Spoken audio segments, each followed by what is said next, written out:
കലാഭവൻ മണി സ്മാരകം യാഥാർത്ഥ്യമാക്കാത്തതിൽ പ്രതിഷേധം ശക്തം. മാർച്ച് 6-ന് 9ാം ചരമവാർഷികം ആചരിക്കാനിരിക്കെ പ്രതിഷേധം ശക്തമാക്കുകയാണ് സുഹൃത്തുക്കളും ജനപ്രതിനിധികളും. ഇടതുപക്ഷ സർക്കാർ ഇടതുപക്ഷക്കാരനായ കലാഭവൻ മണിയെ വഞ്ചിച്ചു എന്ന് ചാലക്കുടി MLA സനീഷ് കുമാർ ജോസഫ് പറഞ്ഞു. അതേസമയം സ്മാരകം യാഥാർത്ഥ്യമാക്കുന്നതിൽ MLAയ്ക്കും ചാലക്കുടി നഗരസഭയ്ക്കും വീഴ്ചയുണ്ടായെന്നാരോപിച്ച് LDF കൗൺസിലർമാർ നഗരസഭാ കാര്യാലയത്തിന് മുന്നിൽ പ്രതിഷേധിച്ചു. സ്ഥലമേറ്റെടുത്ത് സാംസ്കാരിക വകുപ്പിന് കൈമാറി. 3 കോടി രൂപ അനുവദിച്ച ടെൻഡർ നടപടിയും പൂർത്തിയായി. പക്ഷേ 9ാം ചരമവാർഷികം ആചരിക്കാനൊരുങ്ങുമ്പോഴും മണിയുടെ സ്മാരകം മാത്രം യാഥാർത്ഥ്യമായിട്ടില്ല. തറക്കല്ലിടാൻ പോലും ഇതുവരെയും സാധിക്കാത്ത സാഹചര്യത്തിലാണ് പ്രതിഷേധം ശക്തമാകുന്നത്. കലാഭവൻ മണിയുടെ സുഹൃത്തും സാമൂഹിക പ്രവർത്തകനുമായ ജയൻ പട്ടത്ത് കണ്ണുമൂടിക്കെട്ടി ഒറ്റയാൾ സമരം നടത്തി. ഗവൺമെന്റിന്റെ കണ്ണു തുറക്കാൻ വേണ്ടിയിട്ടാണ് ഞാൻ കണ്ണടച്ചിരിക്കുന്നത്, സമരം തുടങ്ങിയിരിക്കുന്നത്.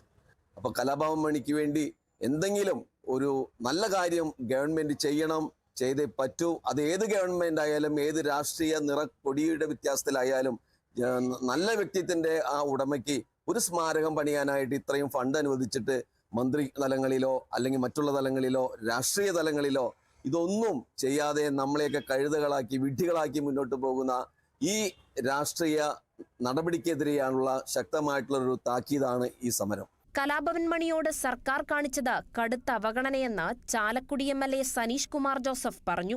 ഒരു ജനപ്രതിനിധി എന്നുള്ള രീതിയിൽ നിരന്തരമായ ഇടപെടലുകൾ കത്തുകളായിട്ടും ചോദ്യങ്ങളായിട്ടും ബഹുമാനപ്പെട്ട മന്ത്രിയുടെ അധ്യക്ഷതയിലെ മീറ്റിങ്ങുകളായിട്ടും ഒക്കെ ഈ വിഷയം ഉന്നയിക്കുകയും ശ്രദ്ധയിൽപ്പെടുത്തുകയും ഒക്കെ ചെയ്തിട്ടുണ്ട്. പക്ഷേ ഈ ഇടതുപക്ഷ ഗവൺമെന്റ് കലാഭവൻ മണിയോട് അനാദരവ് കാണിക്കുകയാണ്.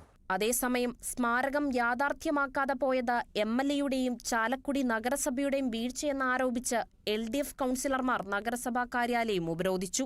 മാർച്ച് 6-ന് കലാഭവൻ മണി അനുസ്മരണ ദിനത്തിൽ സ്മാരകത്തിന് തറക്കല്ലിടണം എന്നതാണ് ഉയരുന്ന ആവശ്യം. Kerala vision news, Thrissur.